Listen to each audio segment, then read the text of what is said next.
첼로 케이스가 계단 아래로 굴러떨어지는 소리가 골목에 울려 퍼졌습니다. 이준호는 망연자해한 표정으로 부서진 케이스를 바라보고 있었죠.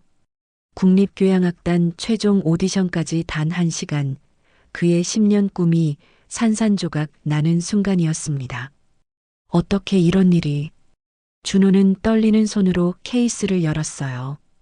다행히 첼로는 무사했지만 그의 얼굴은 이미 창백해져 있었습니다. 3시간 전으로 돌아가 볼까요? 새벽 6시, 준호는 대구의 자취방에서 눈을 떴어요. 침대 옆 탁자에는 오늘만을 위해 살아왔다라고 적힌 메모가 붙어 있었죠. 그는 이미 새벽 4시부터 연습실에서 리허설을 마치고 잠시 쉬러 들어온 참이었습니다. 거울 앞에 선 준호는 새로 맞춘 연주복을 입었어요. 어머니가 빌린 돈으로 마련해준 정장이었죠. 가난한 집안에서 음악을 한다는 것, 그것은 사치이자 동시에 유일한 희망이었습니다.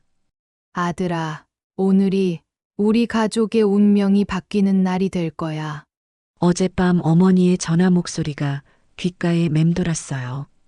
병원비로 허덕이는 부모님께 이제는 보답할 때였습니다.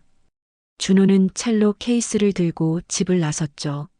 이른 아침 대구의 거리는 고요했고 그의 발걸음 소리만이 골목에 메아리 쳤습니다. 공연장까지는 도보로 30분. 택시비를 아끼기 위해 걸어가기로 했어요. 매일 걸었던 길이었지만 오늘따라 모든 것이 달라 보였습니다. 마치 이 순간을 위해 온 우주가 숨을 멈춘 것 같았죠. 10분쯤 걸었을까요? 준호는 골목길로 접어들었습니다. 지름길이었죠. 그런데 그때 어디선가 아이의 울음소리가 들려왔어요. 엄마, 엄마, 어디 있어요? 준호는 걸음을 멈췄습니다. 골목 저편에 5살쯤 되어 보이는 남자아이가 혼자 서서 울고 있었어요. 아이의 얼굴은 눈물과 콧물로 범벅이 되어 있었죠. 시계를 확인하니 7시 20분. 아직 시간은 충분했습니다. 하지만 준호는 본능적으로 불안함을 느꼈어요. 오늘은 절대 늦으면 안 되는 날이었으니까요. 그냥 지나칠까? 누군가 곧 아이를 찾으러 올 거야. 준호는 고개를 돌리려 했습니다. 하지만 아이의 떨리는 목소리가 그의 발걸음을 붙잡았죠. 아저씨, 무서워요. 준호는 망설였어요. 첼로 케이스를 든 채로 아이에게 다가갔습니다. 얘야, 엄마가 어디 가셨니? 아이는 대답 대신 더 크게 울음을 터뜨렸어요. 준호는 주변을 둘러보았지만 골목에는 아무도 없었습니다. 새벽부터 시작된 긴장감에 식은땀이 흘렀죠. 바로 그때였습니다. 아이가 갑자기 구토를 하기 시작했어요. 얼굴이 파랗게 질려 있었죠. 뭔가 심상치 않은 상황이었습니다. 준호는 첼로 케이스를 내려놓고 아이를 부축했어요. 얘야, 괜찮아? 어디가 아픈 거야? 그 순간 준호의 휴대폰이 울렸습니다. 대학 동기 성민이었죠. 야, 너 어디야? 벌써 대기실에 사람들 모이기 시작했어. 늦지 마. 준호는 전화를 끊고 다시 시계를 보았어요. 7시 30분. 이제 정말 서둘러야 했습니다. 하지만 아이는 점점 더 상태가 나빠 보였죠. 그때 골목 어귀에서 발걸음 소리가 들렸습니다. 그러나 나타난 것은 아이의 부모가 아니라 골목 어귀에 나타난 것은 술에 취한 중년 남자였습니다. 비틀거리며 걸어오던 그는 준호와 아이를 보더니 거친 목소리로 소리쳤죠. 아니, 이 새벽에 뭐 하는 거야? 시끄럽게. 준호는 아이를 안은 채로 뒤로 물러섰어요. 취객은 점점 가까이 다가왔고 알코올 냄새가 진동했습니다. 아이는 더욱 무서워하며 준호의 옷을 꼭 붙잡았죠. 저기요, 이 아이가 아파요. 병원에 가야 할 것 같은데. 준호가 조심스럽게 말했습니다. 하지만 취객은 들은 채도 하지 않고 첼로 케이스를 발로 찼어요. 뭐야 이게? 음악이나 하는 놈이 새벽부터 애나 울려. 케이스가 바닥에 쓰러지는 소리에 준호의 심장이 멎는 것 같았습니다. 10년간 함께한 첼로, 어머니가 논 한마지기를 팔아서 사준 첼로였죠. 제발 그것만은. 준호가 말을 끝내기도 전에 취객은 케이스를 다시 발로 찼어요. 이번에는 계단 쪽으로 굴러갔습니다. 쿵, 쿵, 쿵. 첼로 케이스가 계단을 구르는 소리가 새벽 공기를 찢었어요. 준호는 아이를 안은 채로 어찌할 바를 몰라 했습니다. 취객이 비웃으며 사라진 후 준호는 떨리는 손으로 휴대폰을 꺼냈어요. 7시 45분. 이제 시간이 정말 촉박했습니다. 하지만 품 안의 아이는 숨을 가쁘게 쉬며 의식을 잃어가고 있었죠. 119에 전화를 걸었지만 새벽 시간 출동이 지연되고 있다는 답변뿐이었습니다. 준호는 결단을 내려야 했어요. 첼로를 확인하러 갈 것인가, 아이를 병원에 데려갈 것인가. 아이의 이마는 뜨겁게 달아올라 있었습니다. 갑자기 경련을 일으키기 시작했죠. 더 이상 망설일 시간이 없었어요. 준호는 아이를 안고 뛰기 시작했습니다. 가장 가까운 병원까지는 10분 거리. 첼로는 나중에 확인하기로 했죠. 지금은 생명이 우선이었으니까요. 병원 응급실에 도착했을 때는 8시가 넘어 있었어요. 의사가 아이를 인계받으며 말했습니다. 열성 경련이네요. 조금만 늦었으면 위험할 뻔했어요. 보호자 되시나요? 아니요, 길에서 우연히. 연락처를 아는 게 없어서. 준호는 당황했지만 간호사가 안심시켰죠. 경찰에 연락했으니 곧 부모님을 찾을 거예요. 정말 수고하셨어요. 준호는 시계를 보고 깜짝 놀랐습니다. 8시 20분. 이제 공연장까지 가려면 택시를 타도 빠듯한 시간이었죠. 게다가 첼로 상태도 확인해야 했습니다. 서둘러 병원을 나온 준호는 택시를 잡으려 했지만 출근 시간이라 빈 택시가 없었어요. 불안감이 목을 조여왔습니다. 이대로라면 정말 늦을지도. 그때 휴대폰이 울렸어요. 어머니였습니다. 아들아, 잘 도착했니? 엄마는 여기서 기도하고 있어. 준호는 차마 진실을 말할 수 없었죠. 네, 엄마. 걱정 마세요. 곧 시작이에요. 거짓말을 하는 자신이 비참했지만 어머니를 실망시킬 수는 없었습니다. 준호는 다시 뛰기 시작했어요. 첼로를 두고 온 골목으로 향했죠. 하지만 골목에 도착했을 때 준호는 경악했습니다. 첼로 케이스가 있어야 할 자리에는 아무것도 없었어요. 계단 아래를 샅샅이 뒤졌지만 케이스는 온데간데 없이 사라져 있었죠. 설마 누가 가져간 건가? 준호는 믿을 수 없다는 표정으로 주변을 둘러보았습니다. 하지만 새벽과 달리 이제는 출근하는 사람들로 북적이고 있었어요. 시계는 무정하게 8시 40분을 가리키고 있었습니다. 첼로도 없이 이미 늦은 시간에 준호는 무너져 내리고 싶었죠. 준호야, 여기서 뭐 하고 있어? 익숙한 목소리에 준호는 고개를 들었습니다. 대학 후배인 민지가 첼로 케이스를 들고 헐떡이며 달려오고 있었죠. 준호의 눈이 휘둥그레졌어요. 이게 내 첼로? 어떻게? 민지는 숨을 고르며 설명했습니다. 아까 여기 지나가다가 계단 밑에 떨어진 케이스를 봤어요. 혹시나 해서 열어보니 선배 이름이 적혀 있더라고요. 선배가 오늘 오디션이란 걸 알아서 학교 연습실에 두고 왔어요. 그런데 왜 여기 있는 거예요? 준호는 안도의 한숨을 내쉬었습니다. 하지만 시계를 보니 8시 50분. 이미 접수 시간은 지났고 곧 있으면 자신의 순서가 시작될 시간이었죠. 민지야, 정말 고마워.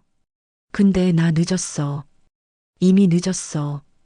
준호의 목소리는 절망으로 가득했습니다. 그때 민지가 자신의 스쿠터 열쇠를 꺼냈어요. 선배, 제 스쿠터 타고 가세요. 저도 뒤에 태워주면 공연장까지 10분이면 가요. 둘은 스쿠터에 올라탔습니다. 민지가 운전하고 준호는 첼로를 꼭 안은 채 뒤에 탔죠. 아침 출근길 도로는 막혔지만 스쿠터는 차들 사이를 요리조리 빠져나갔어요. 선배, 꼭 붙잡아요. 민지의 외침과 함께 스쿠터는 더욱 속도를 냈습니다. 바람이 얼굴을 때렸지만 준호는 오히려 정신이 맑아지는 것을 느꼈어요. 아직 끝나지 않았다. 아직 기회는 있다. 그는 마음속으로 되뇌었죠. 신호등이 빨간불로 바뀌었지만 민지는 멈추지 않았습니다. 위험해. 준호가 소리쳤지만 민지는 대답했어요. 선배의 꿈이 달린 일이잖아요. 그들이 공연장 앞에 도착한 것은 정확히 9시 5분이었습니다.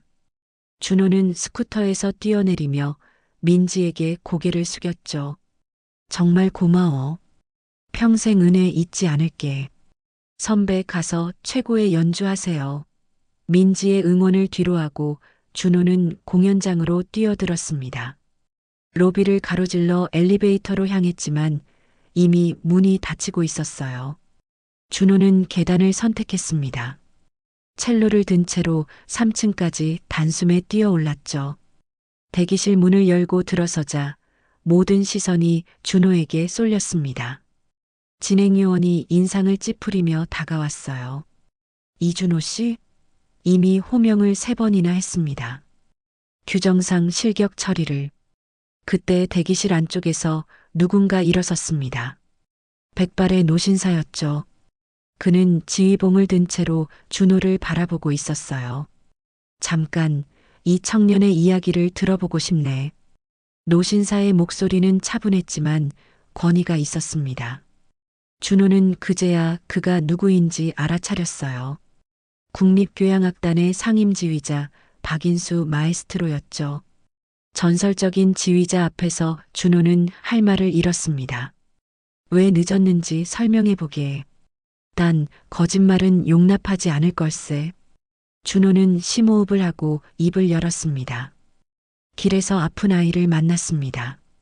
부모도 없이 혼자 있었고 상태가 위급해 보여서 병원에 데려다 주느라 늦었습니다. 대기실이 술렁였어요. 누군가는 비웃는 듯한 표정을 지었고 누군가는 동정 어린 눈빛을 보냈죠. 증거는 있나? 마에스트로의 질문은 날카로웠습니다.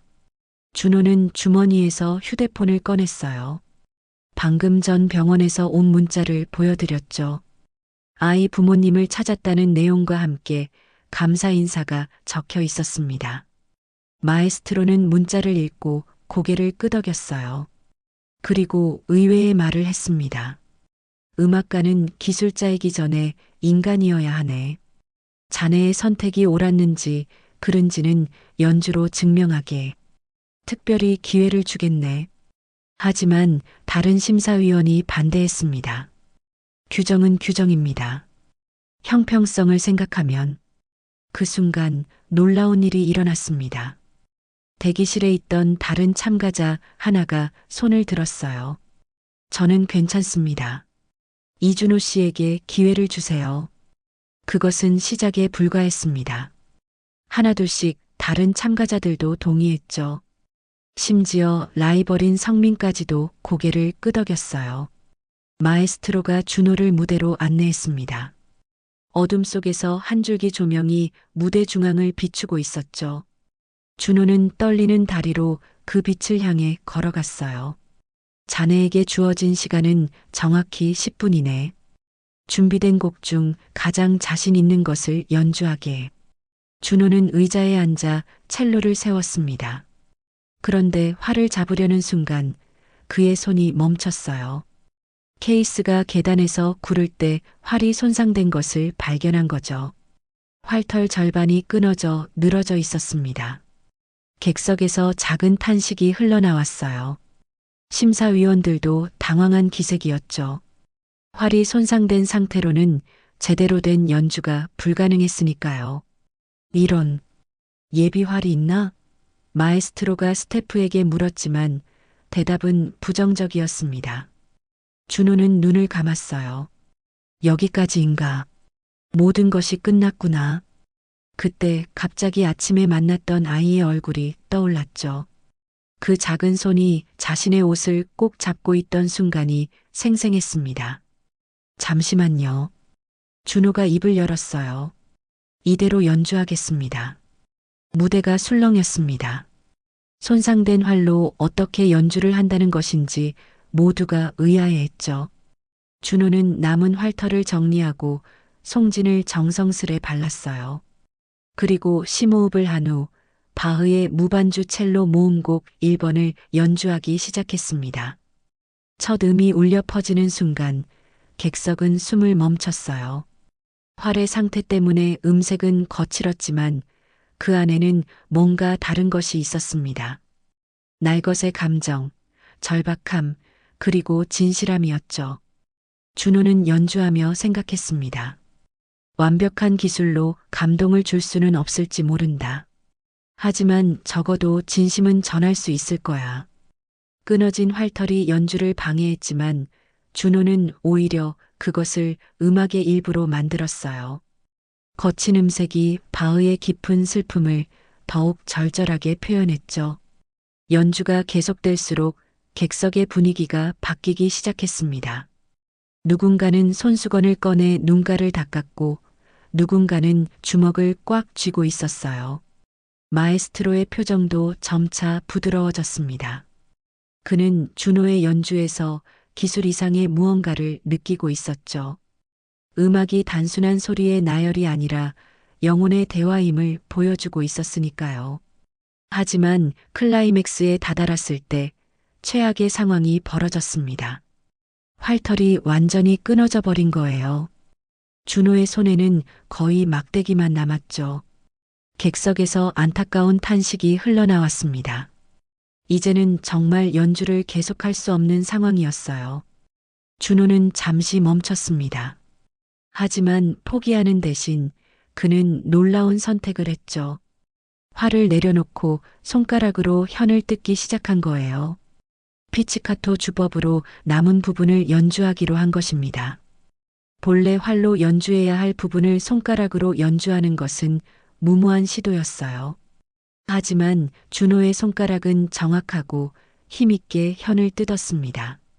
마치 첼로가 아닌 다른 악기가 된 것처럼 새로운 음색이 만들어졌죠. 그 순간 무대 위에 준호는 생각했어요. 인생도 음악처럼 항상 계획대로 흘러가지 않는다. 하지만 그럴 때마다 새로운 길을 찾아야 한다. 포기하지 않는 한 음악은 계속된다. 마지막 음이 울려 퍼지고 정적이 흘렀습니다. 준호는 흐르는 땀을 닦으며 일어섰어요. 성공했는지 실패했는지 알 수 없었지만 적어도 자신이 할 수 있는 모든 것을 쏟아부었다는 확신은 있었죠. 그때 예상치 못한 일이 일어났습니다. 객석 한 구석에서 박수가 터져 나온 거예요. 그것은 곧 우레와 같은 박수갈채로 바뀌었죠. 하지만 준호는 알고 있었습니다. 이것은 동정의 박수일 수도 있다고. 심사위원들의 얼굴은 여전히 읽을 수 없었으니까요. 무대를 내려온 준호는 다리가 풀려 주저앉을 뻔했습니다. 복도에서 기다리고 있던 민지가 달려와 그를 부축했죠. 선배, 괜찮아요? 얼굴이 너무 창백해요. 준호는 억지로 미소를 지었어요. 괜찮아. 그런데 망했어. 활이 끊어져서 제대로 연주도 못했어. 하지만 민지의 표정은 달랐습니다. 선배, 못 보셨어요? 심사위원석을 보세요. 준호가 고개를 돌려 유리창 너머를 보니 심사위원들이 격렬하게 토론하고 있었어요. 특히 마에스트로는 다른 심사위원들에게 무언가를 열정적으로 설명하고 있었죠. 대기실로 돌아온 준호를 다른 참가자들이 둘러쌌습니다. 성민이 다가와 어깨를 두드렸어요. 너 미쳤구나. 활 없이 피치카토로 바흐를 끝까지 연주하다니. 나였으면 포기했을 거야. 그때 진행요원이 들어왔습니다. 잠시 후 결과 발표가 있겠습니다. 모든 참가자는 대강당으로 이동해 주세요. 대강당으로 향하는 준호의 발걸음은 무거웠어요. 휴대폰을 꺼내 어머니께 문자를 보내려다 멈췄죠. 뭐라고 설명해야 할지 막막했으니까요. 강당에 들어서자 이미 많은 사람들이 모여 있었습니다. 참가자들의 가족, 음악계 관계자들, 그리고 기자들까지. 준호는 구석 자리에 조용히 앉았어요. 마침내 심사위원장이 단상에 올랐습니다. 그의 손에는 결과가 적힌 봉투가 들려 있었죠. 오늘 정말 훌륭한 연주들을 들었습니다. 모든 참가자가 최선을 다했고 선택이 매우 어려웠음을 먼저 말씀드립니다. 준호는 숨을 죽였어요. 주변의 모든 소리가 멀게 들렸죠. 하지만 음악은 단순히 기술의 완성도만으로 평가되는 것이 아닙니다. 오늘 우리는 기술을 넘어선 무언가를 보았습니다. 심사위원장이 봉투를 열었어요. 그리고 천천히 이름을 불렀습니다. 국립교향악단 첼로 수석 최종 합격자는. 그 순간 준호의 휴대폰이 진동했습니다. 병원에서 온 메시지였어요. 아이의 부모님이 꼭 감사 인사를 드리고 싶다고 하십니다. 아이는 완전히 회복했어요. 준호가 메시지를 읽는 사이 심사위원장의 목소리가 강당에 울려 퍼졌죠. 김성민 씨입니다. 축하합니다. 박수가 터져나왔고 성민이 놀란 표정으로 일어섰어요. 준호는 아무런 감정도 느낄 수 없었습니다. 예상했던 결과였으니까요. 하지만 심사위원장의 말은 계속됐습니다. 그리고 오늘 특별한 결정을 내렸습니다. 심사위원 만장일치로. 준호는 고개를 들었어요. 특별한 결정이라니? 이준호 씨에게 국립교향악단 첼로 부수석 자리를 제안합니다. 이는 이례적인 결정이지만 그의 음악에 대한 열정과 인간적인 품성을 높이 평가했습니다. 강당이 술렁였어요. 이런 전례는 없었으니까요. 준호는 자신의 귀를 의심했죠. 성민이 갑자기 마이크를 잡았습니다. 잠시만요. 저는 이 결정을 받아들일 수 없습니다. 모두가 놀란 눈으로 성민을 바라봤어요. 그는 준호를 보며 말을 이었죠. 준호가 수석이 되어야 합니다. 오늘 그가 보여준 것은 진정한 음악가의 모습이었어요. 저는 그와 함께 연주하고 싶습니다. 제가 부수석을 하겠습니다. 마에스트로가 일어섰습니다. 두 사람 모두 훌륭합니다. 하지만 성민 씨, 정말 그런 결정을 내릴 수 있습니까? 성민이 고개를 끄덕였어요. 네, 확신합니다. 기술은 연습으로 늘릴 수 있지만 음악을 대하는 자세는 쉽게 바뀌지 않으니까요. 준호는 벅찬 감정에 눈물이 날 것 같았습니다. 일어서서 성민에게 다가갔죠. 두 사람은 굳게 악수를 나눴어요. 수석 자리를 양보하겠다는 성민의 선언에 강당은 혼란에 빠졌습니다. 하지만 심사위원장이 손을 들어 정숙을 요구했죠. 김성민 씨의 마음은 이해하지만 이미 내려진 결정을 번복할 수는 없습니다. 규정은 명확합니다. 그때 한 늙은 목소리가 강당 뒤편에서 들려왔어요. 잠깐, 내가 할 말이 있네. 모두가 돌아보니 지팡이를 짚은 노신사가 천천히 걸어오고 있었습니다. 준호는 그를 알아보고 깜짝 놀랐죠. 아침에 아이와 함께 병원에서 만났던 할아버지였어요. 할아버지, 어떻게 여기에? 준호가 당황해서 물었습니다. 노신사는 단상에 올라 마이크를 잡았어요. 그의 손에는 떨림이 있었지만 목소리는 단호했죠. 제 손자를 구해준 청년에 대해 이야기하러 왔습니다. 저는 김원석, 이 공연장을 지은 사람입니다. 강당이 다시 한번 술렁였어요. 김원석 회장은 국내 최대 문화재단의 이사장이자 클래식 음악계의 든든한 후원자였으니까요. 오늘 아침 제 손자가 희귀병으로 쓰러졌습니다. 당뇨병 합병증이었죠. 조금만 늦었더라면. 김 회장의 목소리가 떨렸습니다. 그는 준호를 바라보며 말을 이었어요. 이 청년은 자신의 가장 중요한 날 꿈을 위한 기회를 포기하고 제 손자를 병원으로 데려갔습니다. 그것도 자신의 첼로가 망가지는 것을 감수하면서요. 심사위원들이 서로를 바라봤습니다. 이런 사실은 처음 듣는 것이었죠. 하지만 김 회장의 다음 말은 모두를 놀라게 했어요. 그런데 저는 이 청년이 탈락하기를 바랍니다. 준호는 충격을 받았습니다. 무슨 말씀이신지. 김 회장이 준호를 향해 돌아섰어요. 청년, 나는 자네가 더 큰 무대에 서기를 바라네. 국립교향악단도 훌륭하지만 자네에게는 더 넓은 세계가 기다리고 있어. 그는 주머니에서 봉투를 꺼냈습니다. 이것은 빈 피라모닉 오케스트라의 수석 지휘자가 보낸 초청장이네. 다음 달 빈에서 열리는 국제 콩쿠르에 자네를 특별 초청하고 싶다고 하더군. 준호는 믿을 수 없다는 표정으로 봉투를 받았어요. 하지만 김 회장이 미소를 지었습니다. 오늘 자네의 연주 영상을 제가 미리 빈으로 보냈네. 끊어진 활로 연주하는 모습을 본 그들이 큰 감명을 받았다고 하더군. 기술을 초월한 영혼의 연주라고 평했지. 마에스트로가 일어났어요. 김 회장님, 그렇다면 준호 씨는 어떤 선택을 해야 합니까? 그건 본인이 결정할 일이지. 김 회장이 준호를 바라봤습니다.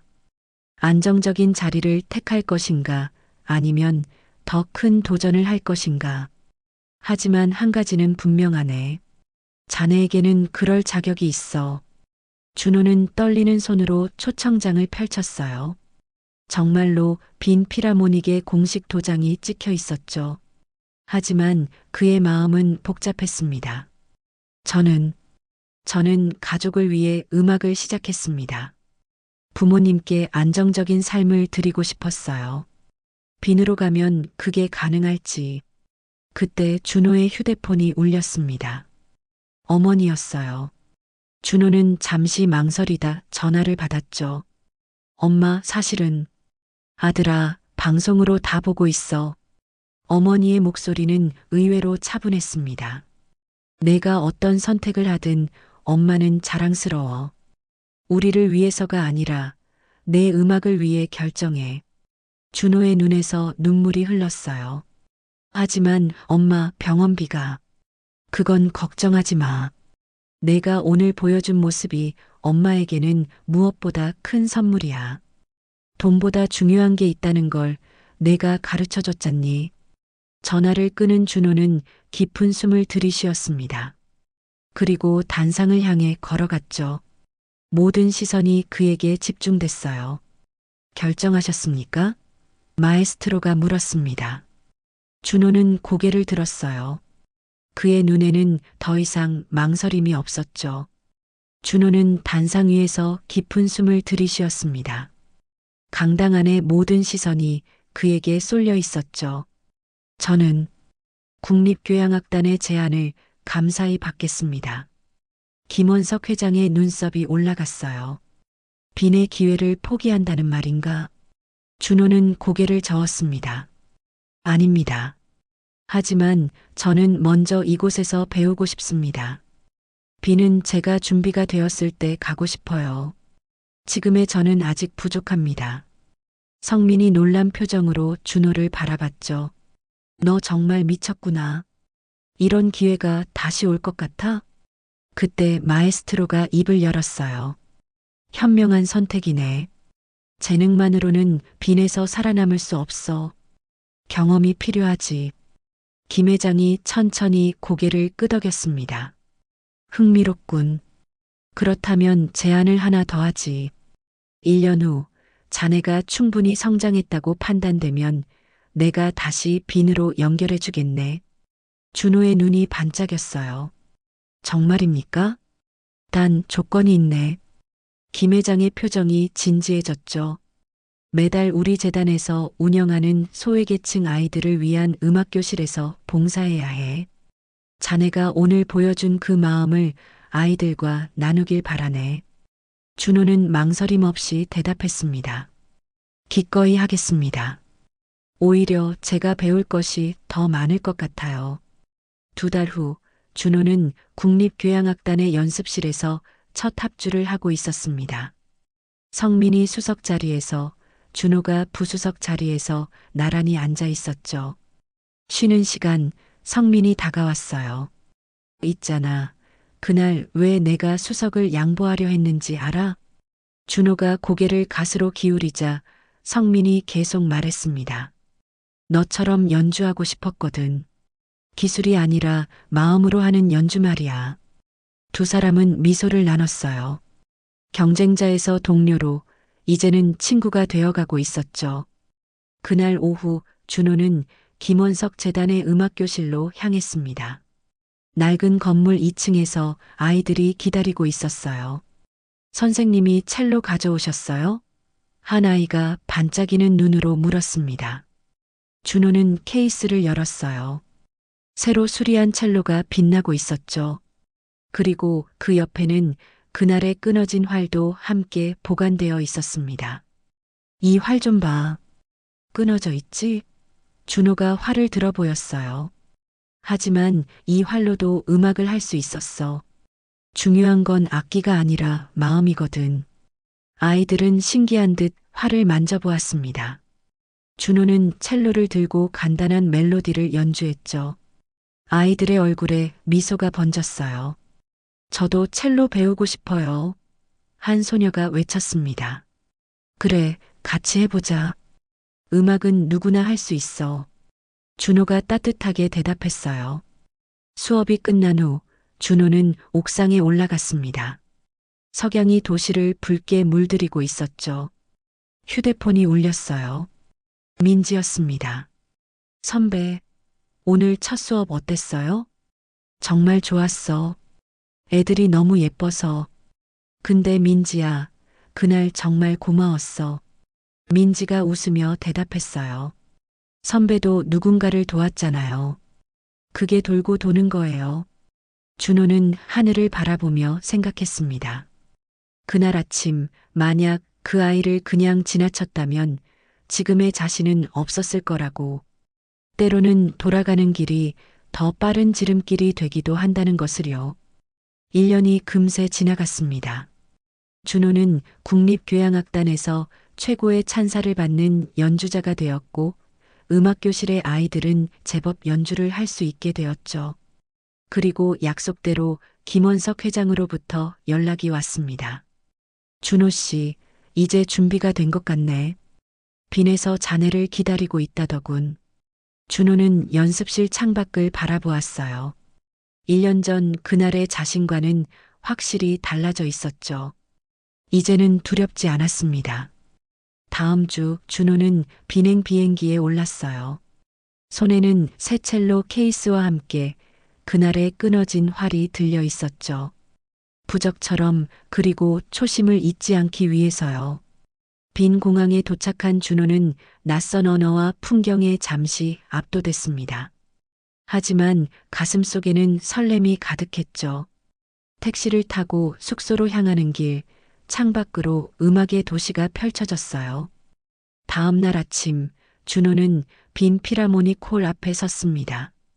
100년이 넘는 역사를 자랑하는 건물은 그 자체로 위압감을 줬죠. 당신이 이준호 씨군요. 한국에서 온 특별한 첼리스트. 돌아보니 금발의 중년 남성이 서 있었어요. 빈 피라모닉의 음악 감독칼을 슈타이너였습니다. 그날의 연주 영상을 봤습니다. 끊어진 활로 연주하는 모습이 인상적이었어요. 하지만 이곳은 다릅니다. 기술과 영혼, 둘 다 완벽해야 하죠. 준호는 긴장했지만 당당하게 대답했어요. 준비되어 있습니다. 첫 리허설에서 준호는 빈 피라모닉 단원들 앞에 섰습니다. 모두가 회의적인 눈빛으로 그를 바라봤죠. 동양에서 온 젊은 첼리스트가 과연 무엇을 보여줄 수 있을까 하는 표정이었어요. 드보르작 첼로 협주곡 2악장을 연주해 보시죠. 카를이 지시했습니다. 준호는 심호흡을 하고 활을 들었어요. 첫 음이 울려 퍼지는 순간 홀의 분위기가 바뀌기 시작했죠. 한국에서의 1년간 성장이 고스란히 드러났습니다. 하지만 한 단원이 연주를 멈추게 했어요. 기술은 훌륭하지만 우리의 소리와 맞지 않습니다. 빈의 전통을 이해하지 못하는군요. 준호는 좌절감을 느꼈지만 그때 한국에서 가져온 끊어진 활이 떠올랐어요. 그는 가방에서 그 활을 꺼냈습니다. 이 활로 다시 연주해봐도 될까요? 준호의 요청에 모두가 어리둥절해했죠.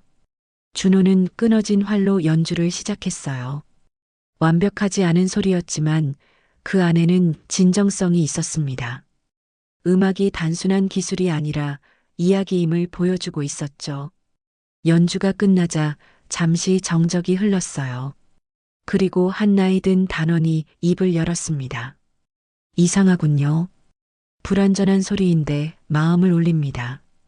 당신은 음악으로 무엇을 전하고 싶습니까? 준호는 잠시 생각한 후 대답했어요. 완벽하지 않아도 괜찮다는 것을요. 중요한 건 진심을 다하는 것이라고 믿습니다. 카를이 미소를 지었습니다. 좋습니다. 한 달 후 정기 연주회에서 협연 기회를 드리죠. 그때까지 우리의 소리와 당신의 이야기를 조화시켜 보세요. 한 달 동안 준호는 빈의 음악을 흡수했습니다. 오페라 하우스를 찾아다니고 길거리 연주자들과 대화하고 빈 소년합 창단의 연습을 참관했죠. 동시에 매일 화상통화로 한국의 음악교실 아이들을 가르쳤어요. 드디어 공연 당일이 되었습니다. 준호는 무대 뒤에서 깊은 숨을 쉬었어요. 객석에는 유럽 최고의 음악 비평가들이 앉아 있었죠. 그때 휴대폰에 메시지가 왔습니다. 한국의 음악교실 아이들이 보낸 동영상이었어요. 선생님, 파이팅! 우리도 열심히 연습하고 있어요. 준호의 눈가가 촉촉해졌습니다. 그는 마지막으로 끊어진 활을 한번 쓰다듬고 무대로 나갔어요. 조명이 그를 비추는 순간 준호는 깨달았습니다. 이제 자신은 혼자가 아니라는 것을. 한국의 가족들, 동료들, 그리고 아이들이 모두 자신과 함께 있다는 것을요.